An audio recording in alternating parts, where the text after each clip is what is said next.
Hello everyone, three simple and powerful tips to speak fluently and confidently every day. প্রথমটি হচ্ছে think in English not just translate in Bangla. So চিন্তা করুন ইংরেজিতে। Instead of thinking in Bangla আপনি যদি সরাসরি ইংরেজিতে সিম্পল কিছু সেন্টেন্স ডিরেক্টলি বলেন তাহলে কিন্তু আপনার ভালো হবে। যেমন I am walking, she is cooking. ঠিক আছে, আমি হাঁটছি, সে রান্না করছে, we are going to the market, আমরা মার্কেটে যাচ্ছি।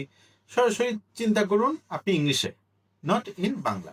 হেল্প হবে আপনার ন্যাচারাল ফ্লো এবং হেজিটেশন দূর করতে আপনার হেল্প হবে। এরপরে নাম্বার টু হচ্ছে speaking in batches. For example daily আপনি যদি কোনো টপিক নেন, ফুড, ভিলেজ, স্কুল, এখান থেকে 5-6টা সেন্টেন্স আপনি রেগুলার ডেইলি অ্যালাউড করেন everyday, then it will help. For example I eat rice, my mother cooks fish, we sit under the banyan tree. হ্যাঁ, ব্যানায়ান ট্রি হচ্ছে বট গাছ। সো এগুলো আপনার রিপিটেশন বিল্ড রিপিটেশনটাকে যদি বারবার রিপিট করেন তাহলে আপনার ফ্লুয়েন্সিটা বাড়বে এবং কনফিডেন্স বেড়ে যাবে। নাম্বার থ্রি হচ্ছে লিসেন অ্যান্ড শ্যাডো। আপনি কোনো ডায়ালগ, কার্টুন, স্পিচ এগুলো শোনেন এবং তাদের টোন, রিদম অ্যান্ড স্পিডটা খেয়াল করেন।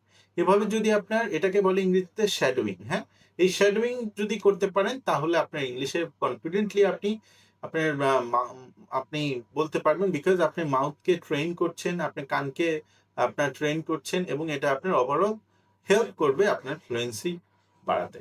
সো এই কয়েকটা জিনিস আপনি প্র্যাকটিস করুন এবং আমাকে জানান যে এটা আসলেই কাজ করে কিনা। Thank you very much. Have a great day. Cheers.